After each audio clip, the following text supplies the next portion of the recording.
Hey everyone, welcome to the podcast today. Please come in, join me. This podcast is an open door for those seeking a little hope that'll spark a fire.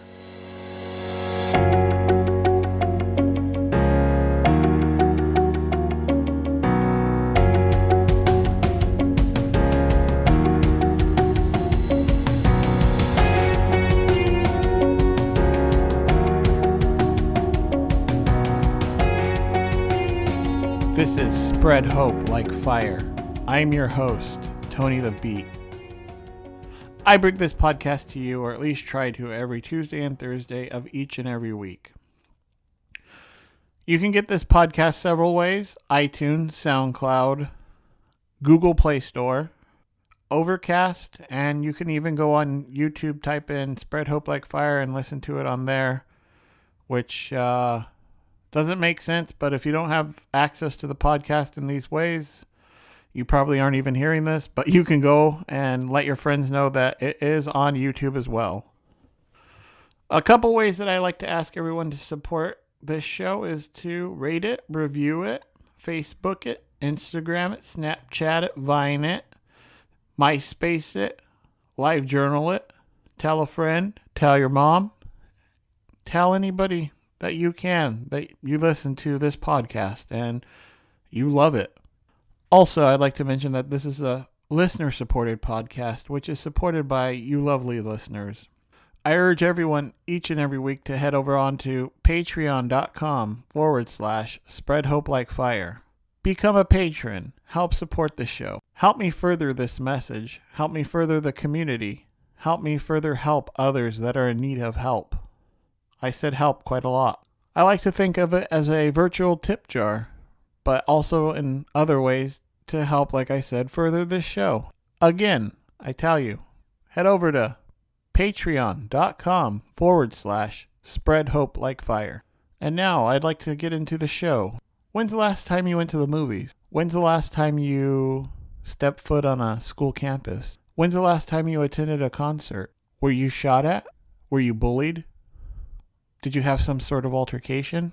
Do you know anyone who lost their lives at any of these events or places? Sadly, our society has turned into something where a simple movie turns into losing your life. Sending your kids to school, you may not see them come home again. Attending a concert, maybe the funnest, greatest time of your life. Seeing someone you really enjoy singing, but you may not come home from that concert. You see, our society has come into an age of what is called active shooters. I like to call them terrorist attacks. I want to get to the bottom of why and how these terrorist attacks are happening and what's causing these people to lash out. For me, there's a lot of factors that I think go into this issue, and there's a lot of factors that need to be looked at. Mental health is one of them. I hear a lot of people arguing about how it's gun control and how it's more laws. But I urge everyone to start talking, start sharing, start opening up and being respectful of each other's views. And let's try to get to the bottom of this, because too many people are dying. Too many people are suffering. These shootings have become something so common. And like I said on Tuesday's podcast, I was bullied a lot in school, very badly, to the point of it gave me low self-esteem and depression and other issues. But there was this one incident in 7th grade. Columbine happened. These two kids went into their school and they took guns and bombs and shot and murdered people, teachers, anybody that was in their way. And for me as a kid back then, I didn't understand what was going on. I didn't understand fully that these kids were troubled and possibly bullied, and I don't really remember too much of the background of what happened at Columbine, but I remember being in junior high at the time, and there was this one kid that was in 8th grade. I was in 7th grade, and he had also been picked on and bullied, but he also was a bully. He picked on me a lot. He picked on others. He made it a point to make your life or day miserable for that day. And so when Columbine happened that week, it was like the end of the week, I think, and I had gotten pulled into the principal's office with several other kids, and I was the last one to get there. And it was the end of school, and they told me I had to go to the principal's office. And I walk in, and there's other kids I know, and I sit down. And I thought I was in trouble. I thought I did something wrong. I don't know. And the principal had explained that this one kid had been identified and had been plotting the next Columbine, and they had found a hit list. And one of the kids within that room was the one that came forward and told school officials that they had suspected that this kid was going to come to school the next week and kill us. And we had all been on that hit list. And he said that that the kid was going to make us the next Columbine. And I remember at the time, that was what was going around throughout the entire nation, is that kids were threatening to make schools the next Columbine, the next massacre.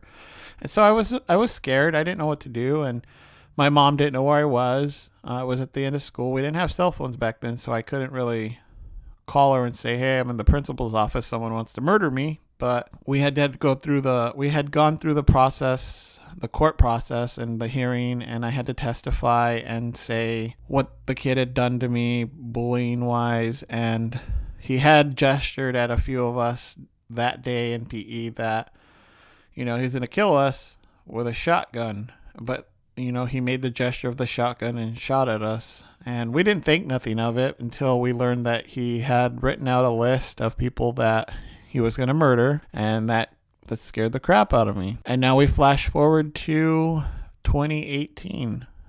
And this is a common aspect of our lives. We can't go anywhere without worrying about what's going to happen. Are we going to make it out alive? I mean, I went from school in the 90s to the early 2000s, and this was all new to us. And I returned to school around 2013, getting my bachelor's degree at a community college, and that was my first step. But I remember going to every class that week, and the introduction for every class covered what to do if there's an active shooter. That really got to me. Every class they talked about what to do if there's an active shooter, where to go, how to barricade the doors, how to stay safe. This is what our society has turned into. This is what you have to do because you never know if there's going to be an active shooter. And so that brings me to my next point, is what has caused people to lash out so much and want to kill other people in this manner. It's a very hard thing to understand, and I think mental health plays a big role in these people lashing out. Society has changed. It's coming off its hinges, and it's something that is normal to us now. I can't go to a movie theater without thinking I'm going to get shot at, so I don't go to movie theaters. And just like school, I mean, that first week was terrifying. Every class, if there's an active shooter, you do this, you do that, you do this, barricade the doors. To me, I was thinking it's every man for himself, but I just switched into going to online school, a lot safer, at least I hoped. And so society has made this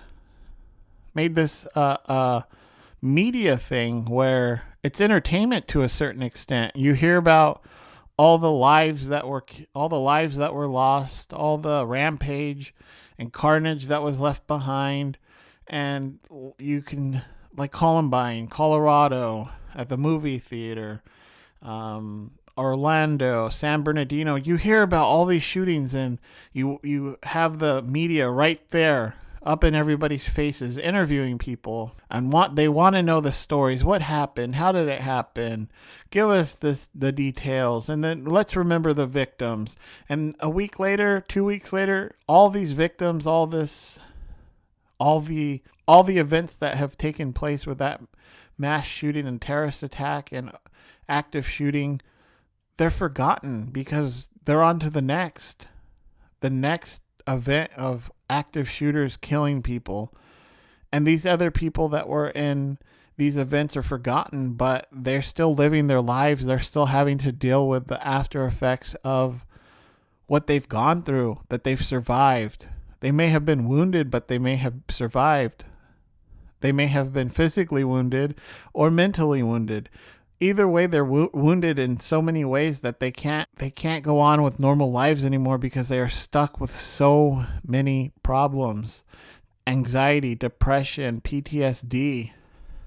I remember that I had a professor one time in my psychology class tell me that PTSD did not stand for post-traumatic stress disorder, that PTSD stood for something completely different. He said PTSD stood for, please tell me why some wounds do not heal. I think that's a great sentiment as to what happens with these events that take place within our society. It leaves so many people struggling, so many people not knowing what to do, reaching their wits' end. And like I started talking about on Tuesday, and I was really adamant and passionate about getting that message across about suicide. People in these events commit suicide because they don't know how to handle or deal with the problems that they had been given. This situation was something they didn't want, but they were given. And a lot of people don't understand why. And so as a society, people that don't understand why sit on the sidelines and they argue. It's gun control. It's we need more laws, stricter laws, get rid of the guns. And then you have people that are in my side that are talking more of mental health, but we're not really arguing. It's more of us that are in mental health, the profession of mental health, and talking about some of the aspects that led up to these events and what these people that have lashed out and committed these massive murders have gone through. And I'm not trying to humanize these people whatsoever. They're still very evil and have spread destruction across so many people's lives. And it's sad, but mental disorders play a large role in a lot of the problems and a lot of the shootings that we see. I feel that we need to come together as a community and as a society and talk about and try to figure out what the cause of these problems are, what the cause truly is, and not argue one point and try to be right and scream and yell at the other person that you're right, because it's not getting us anywhere. It's not furthering the conversation. When has the last time you've ever been in a conversation or a debate where you're being yelled at and you say all of a sudden, oh, they're yelling at me. Now I understand. Stupid me. All they had to do is yell it at me, and now I get it.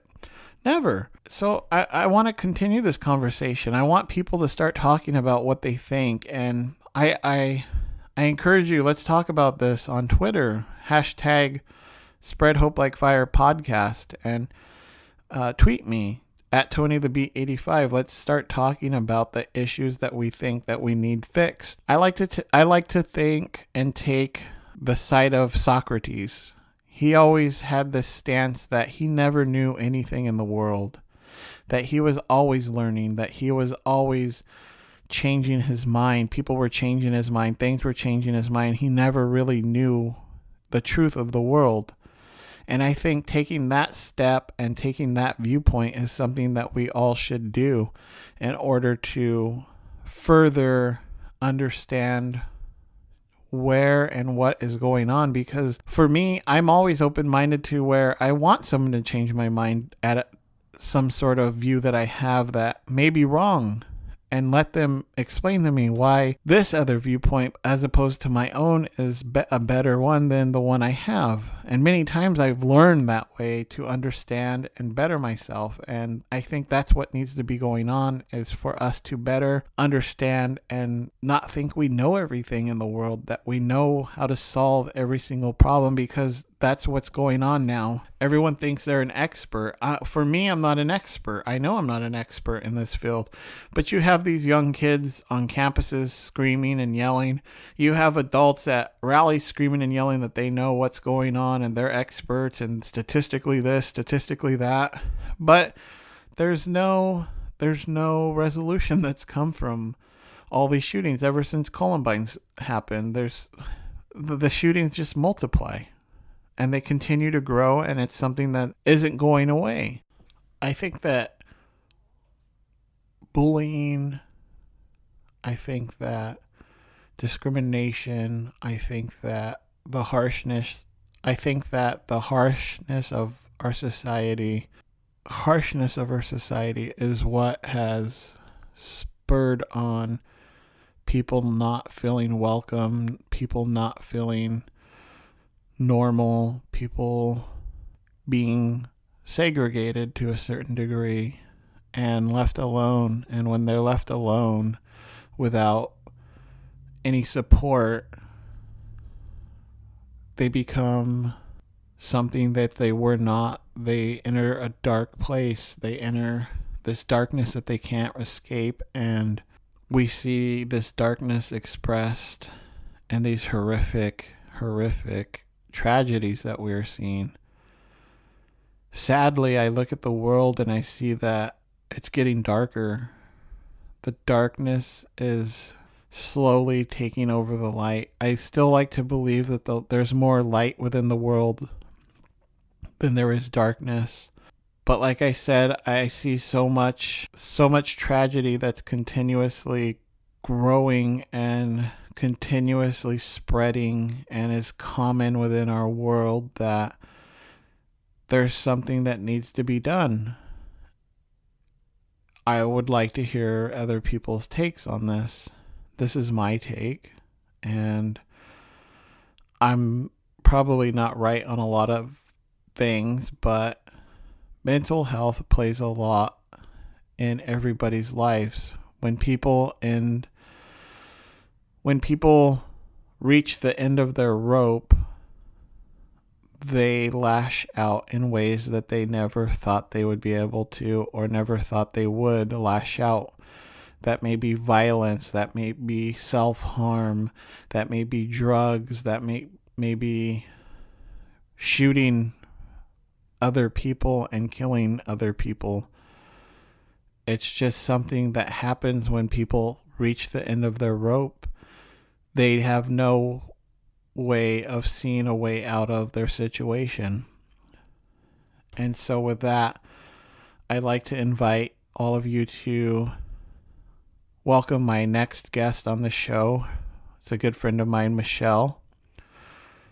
She's a survivor of the Route 91 tragedy, the concert that happened in Las Vegas where an active shooter at the Mandalay Bay Resort had plotted to murder as many people as he could at this concert and rented a room that had a perfect view of the event. And she is here to share her story about surviving that night, what she went through that night, the recovery process that she's going through from that night to the day we talked on this podcast. And she's a very inspirational person to hear.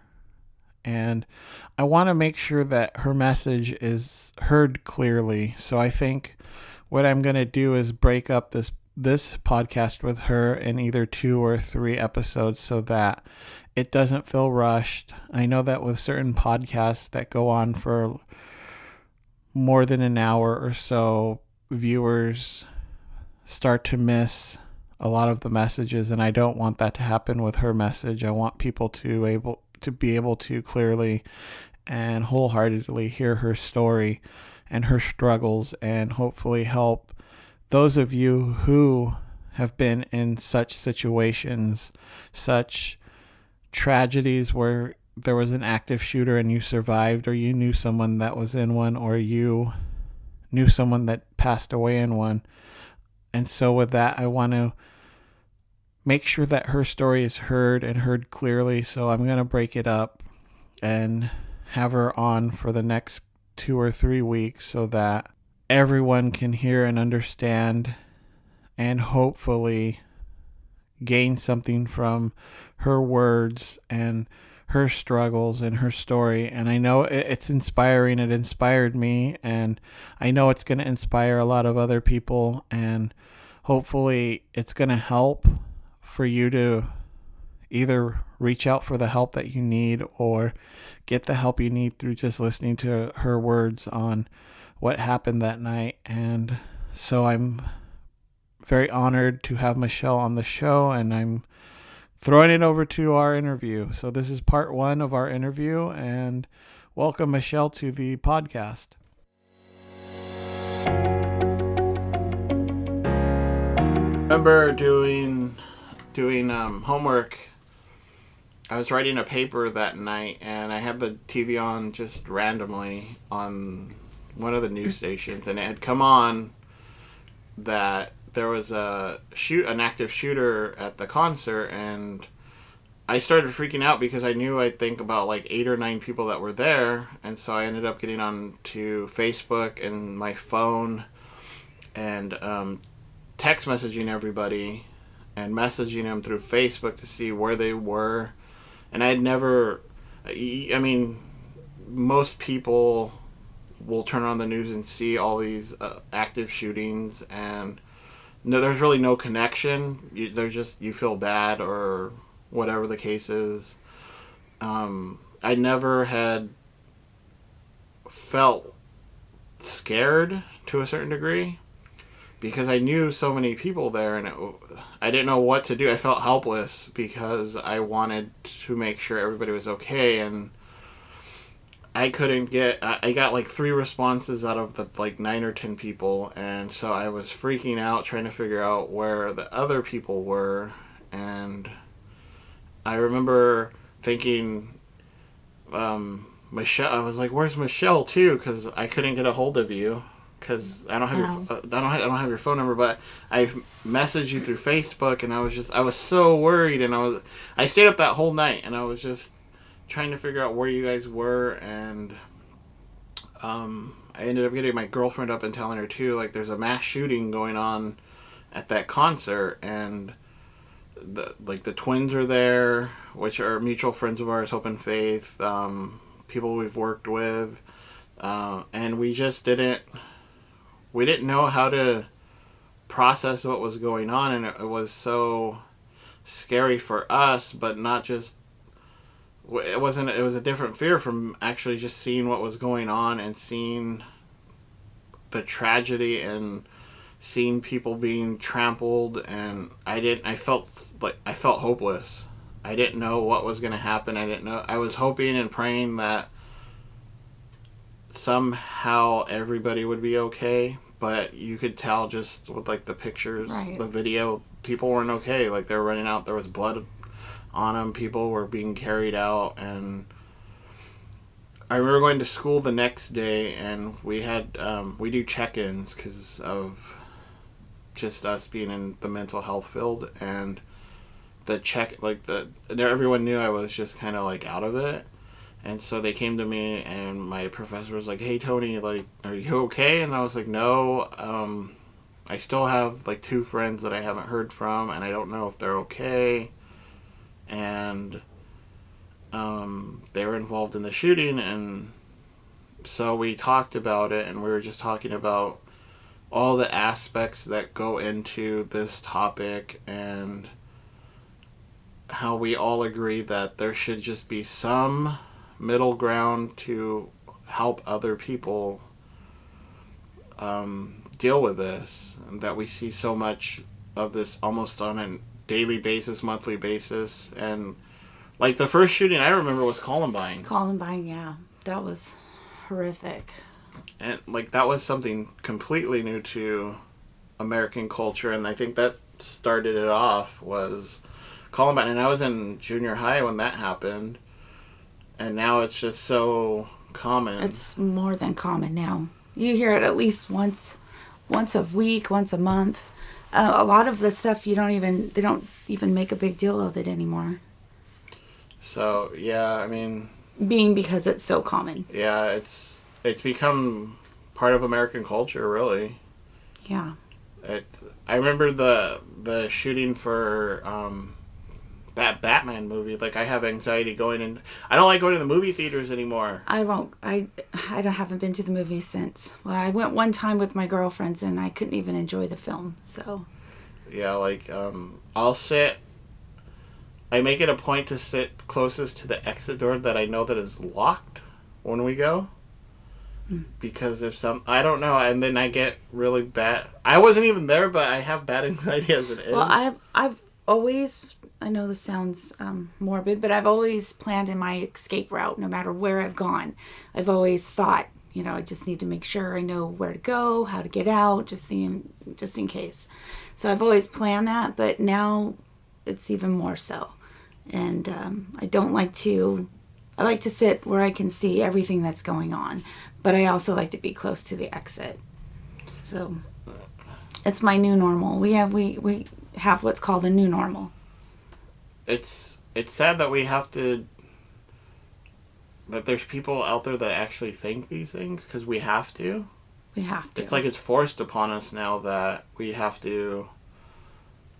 We don't know if we're going to something that we may not come out of it. Like just a simple movie. I remember going to the movies when I was a kid, and it was a fun experience, and now it's really not. Well, they just had a fake shooter, you can call him, go into a Las Vegas mall just a couple of weeks ago. A man with a hoodie on and a mask walked in with a fake rifle, and total mayhem. They had to evacuate the entire mall, and this is in Las Vegas. There's a lot of people in there. They did 3 sweeps and still couldn't find him. So, it's just the new normal now. I mean, yeah, it's a sad thing. I mean, you heard my point of view, and I mean, I was watching it and scared. I don't know how all of you guys, I've heard your guys' stories. I've heard Faith's, I think, the most, because she's opened up a little more about it. Yeah, she's starting to open up quite a bit. Theirs was a little more, I guess trauma is trauma. You can't really put it on a level 1 to 10, but they were more in, excuse my expression, kill zone. They were more in that area of where a lot of the deceased were shot and killed. So they saw quite a bit more carnage than I did, although I did see quite a bit on my way out of the venue. But it makes you have a newfound respect for your first responders and your military, who have to see that on a daily basis or monthly basis or yearly basis, whereas we saw it one night and we still aren't the same. I don't think we'll ever be the same. We'll never be able to unhear what we heard or unsee what we saw. And it will stay with us for the rest of our lives. I never thought I would know anybody in like a event that took like an active shooting type of thing, and to know that I know like 8 or 9, I think it's like 8 or 9 people that were there. Yeah, there was approximately 2,200 people there, so they said at that time. But imagine just total mayhem and first confusion, and then after that it was complete mayhem and everyone trying to run and get out of harm's way, and to not know where your loved ones were for quite a while, and then to find out the ultimate. It just wasn't something you want to relive, but it helps me to talk about it. The friends that I was actually there with, we don't talk about it together. We actually haven't really spent that much time together since then. Everybody deals with it in its own way. Mine, I wanted therapy right away. I wanted to face it head on. And I tend to talk about it a lot because it helps me heal. Whereas they like to not deal with it. They don't, and that's just their way of handling it. And that's fine. Everybody has their ways. But, and I guess it could be annoying or inhibiting for them to heal if I'm talking about it a lot, but for me it's what's helping me heal.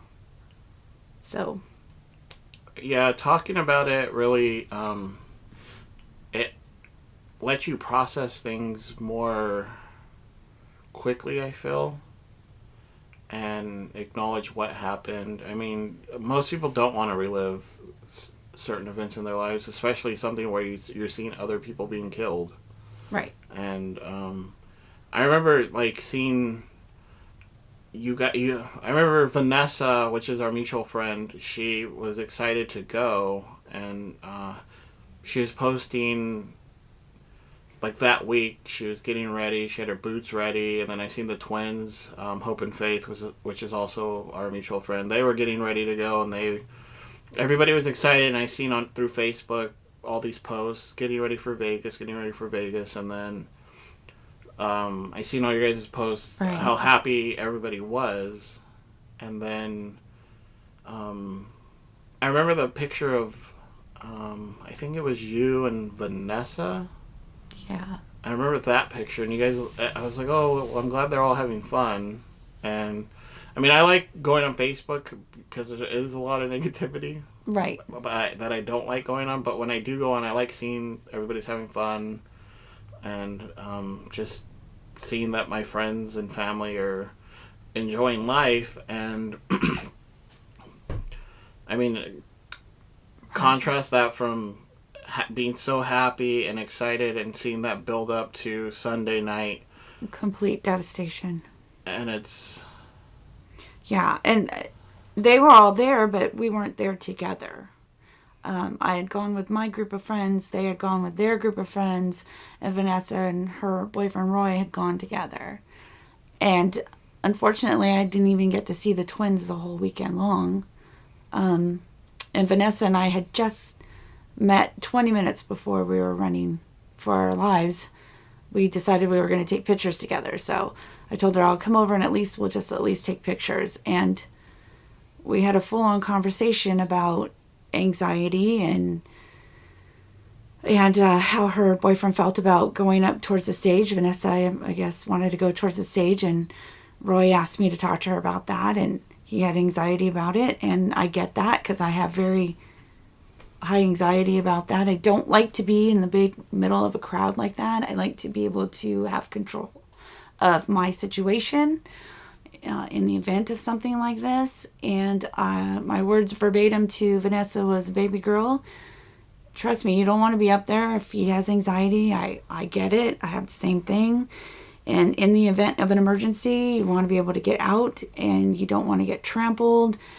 And I mean, this was my conversation with her. 20 minutes later, we're running for our lives. And I just felt like I jinxed us in some way, which I know sounds ridiculous, but when you have trauma brain, nothing sounds ridiculous anymore. Everything makes sense to you. So to me, that makes sense. Like, I feel like I jinxed us. And 20 minutes later, we're running for our lives. And I had no idea where she was, where Hope and Faith were. And at that moment, when you honestly don't think you're going to make it out, my only thoughts were them. I mean, I'm older and I've had a great life. Do I want it to be longer? Absolutely. But if I had to go home to the Lord tomorrow, at least I did have a full life. I have a wonderful son I've raised. And I just want them to experience life like that. And they were too young to be taken away. So until I heard from them, which Vanessa's amazing. I mean, she has more strength than she knows, because she was the first one to message me and tell me that where she was, and that she was okay, and that her and Roy made it, and to check to make sure I did. And she did everything she could to reach the twins and find out if they were okay, to let me know that they were okay. And that speaks volumes of her character there alone. She's pretty amazing. But yeah, I have quite a bit of survivor's guilt. New words that I've learned: trauma brain, survivor's guilt, PTSD, and anxiety are things I never used to have before. I've never had anxiety before in my life, and never understood it because my boyfriend suffers from it pretty bad, to the point where he has to take medication for it. And a lot of the times I lose my patience with him because I don't get it. And now, trust me, I get it. It's debilitating. Yeah, my girlfriend I know living with her is, I put her through a lot. Because she doesn't, no one, like, she doesn't get it. My family doesn't understand how anxiety works. And simple things in life become so hard to do with anxiety. Yeah. Because you overthink everything. Well, it just takes over your whole body. It takes over your whole being. And, like, I'll have full-on anxiety attacks that lead into panic attacks where I feel like I'm just going to die. Right. And people around you don't get it. And at that moment, like, you don't really care. But afterwards, I feel, like, embarrassed. Because it's like, oh, my God, something so simple turned into this big event where everybody's worried about you. Where they think, where you get blamed for being dramatic. I know I've used that word before for my boyfriend. I have actually used that word before on him, that he was being dramatic. But it's not until you go through something, until you suffer that yourself, that you honestly don't know. And anxiety it's horrible. For those that don't understand anxiety or have never had it, I mean, I envy you. Right. It can actually make you feel like you're actually having a heart attack. Like you're actually, you completely lose control. You feel like you're dying. Yeah, everything's overtaken. You're just, and you can't stop it. And people that don't understand it, that you are involved with, I mean, either romantically or your family, and they just don't, there's no way to really explain how you feel with anxiety. No. It's a feeling, and you can't, I mean, you can, how well can you really explain love or hatred or anger or, well, anger you can probably, you can do pretty good with that. Probably to an extent you can explain. It's like a heaviness. It just, I mean, I don't know what I know what would probably be going through my head if it was me in that situation. Just, I would be thinking about everybody back home. Well, as soon as I got to where I felt I was a little bit safe, I actually ran and Superman dove under some bleachers, and the bullets actually hit right behind me. I could actually feel each puff of air as each bullet hit behind us. And at this point, unfortunately, I had gotten separated from my group. There was a group of 8 of us, and in my mind, as my capeless hero was telling me what to do, my friend Tammy that I was with, her brother is a police officer in Inglewood, and he knew exactly what the first few pops were, and once that bump guard was set, he knew exactly what was happening, and he went into straight police mode, and he got us all down on the ground and laid on top of us and told us what to do, and I listened to every word he said because he made sure that we all were listening. And he said, when I tell you to run, you guys run. When I yell run, you run. And in my mind, I had already watched the bullets deflect off of a staircase because we thought that it was fireworks. The people behind me the girl was screaming and her boyfriend was telling her it was just fireworks. And I had just watched Richard mouth that's an automatic weapon, and he was scanning the whole crowd looking for it. I mean, he went straight into police mode, and I'm watching him, and I heard him say it's automatic weapon twice. And when the girl behind me screamed and her boyfriend was like, no, that's fireworks, and I said, well, I see the smoke, and I just happened to point to where I saw the smoke. And actually, it wasn't even smoke, it was the bullets deflecting off the metal staircase. So when I said that, Richard turned around, and when he saw what I was talking about, he just went white. He just threw us on the ground, covered us, and was telling us what to do. He was trying to get everyone around us down as well, but no one was listening to him in the chaos. And in my mind, I was just plotting which way I'm going to run. I'm just picturing the venue and where there's metal. I'm like, okay, well, I just watched metal deflect those bullets, so I'm going to run where there's metal. And if they were talking about which way to run, when he was giving the instructions, I wasn't listening, because at that point I was in survival mode and trying to plan which way I was going to run. And so when he yelled run, I ran the opposite direction that they did, because I was running towards the bleachers. And when I Superman dove under there, that's where the bullets hit. And I actually met some people who helped do the cleanup, and I use that term loosely, at my 6-month candlelight vigil in Las Vegas for Route 91, and they told me there was actually marks in those bleachers from the bullets. So I know I didn't imagine that, because I felt that. I honestly thought that I was going to die. And so I did say my prayer, and very calmly, which was bizarre because a huge wave of calmness came over me. And after my prayer, and I took my phone out, and the first call I made was to my boyfriend. And unfortunately, he didn't answer because he's a milkman, so he gets up very early in the morning. And so I called my friend Kim, who unfortunately wasn't able to come with us. She was supposed to be there, and thankfully she wasn't, because I know her. She would have been right there front by the stage, and I wouldn't want to lose her, so I'm very glad she wasn't there. But I called her so she could tell my son goodbye for me and tell him how much I loved him and how proud I am of him.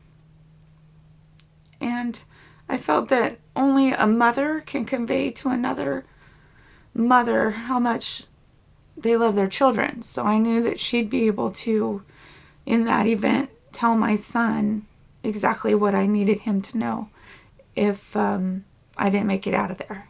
And because there was no way I was going to have my son listen to that racket behind me, or have my son possibly hear me get shot. Because at that point, we didn't know where the bullets were coming from, and the venue was so loud, it's wide open, and there's echoing. It legitimately sounded like there was bullets coming from every single direction all around us, and like there was nowhere safe to run. Actually, that's what it sounded like to me. But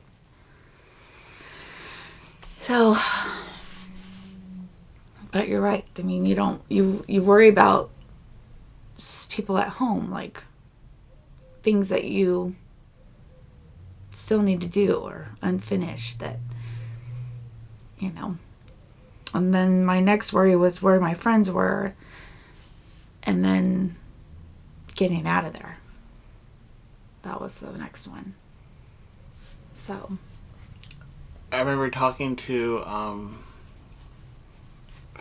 Faith, and she said that she got back to me that night, and she said that she wasn't really making sense. All she said was, I'm in a hotel room, I'm fine. We got pulled into a hotel room, I'm fine. Yeah, they actually were in I want to say it's kind of like a timeshare place. They made it out, and a really nice security guard, I guess, broke down a door for them, a glass door, and so they were able to get in to where the rooms were, or little mini suites. And I guess they banged on doors until someone would let them in. This nice couple took in about 30 or 40 of them, from what I understand, and kept them safe for the rest of the night. So she said that also after the fact, when I talked to her when they got home, that she was climbing fences, jumping over hurdles, right. barricades, and from the bleachers, where did you go? Well, I was under the bleachers the whole time I was making these phone calls. The funny thing is it seems like I was under there for hours, but honestly, we were out within minutes. Bodies were falling on me. And the whole time these bodies were falling on me, I was thinking that they were shot, because the bullets hit right behind me. So I was thinking that they were dead bodies or possibly injured people falling on me. And all I could think of was, well, this is good. This is really good, because they're going to protect me. And if the shooters come, they'll think I'm dead too. So I'll be safe under here. So I'm just going to stay here. And they weren't injured at all. They were actually Superman diving under there just like I did. So But you don't know that until after the fact. I mean, you kind of go into this like tunnel vision, and it's kind of like a dream where you don't really have the sense of reality. You just, it seems like it's forever, and you have all these scenarios going in your head, but you don't really know what's right or wrong. Does that make sense? Yeah, it's kind of like time stands still. Right. And at that point, my friend Tammy was calling me. And she's my other capeless hero. She kept calling me, and she wasn't going to stop until she found me. Because, like I said, I was separated. And she told me that I needed to get out from under those bleachers and make it out of the venue. And I was convinced I was just going to stay there and wait it out. But when she said Richard said we all have to get out, then it was like, well, Richard saved me this far. I need to listen to what he says. So somehow I wiggled out from under all those people. I don't, honestly, to this day, don't remember how I got out from under all of them, because I was legitimately under a bunch of people. And I came out, and it was just like trying to merge into traffic. I just remember that was just complete mayhem. And bullets, you could hear the bullets flying over your head and whizzing by. And I just remember somebody stepped on the back of my sandal, and I just face planted. I went straight down to the ground, and then I started to get trampled. Luckily, Tammy was calling me, and I had my phone in my hand, and I held my phone up and was just screaming for help because I was being trampled.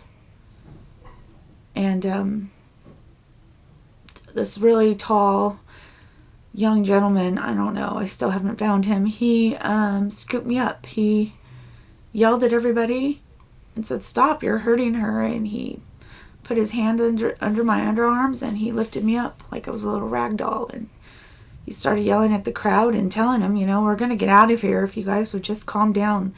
Like, we need to listen to each other. We need to help each other.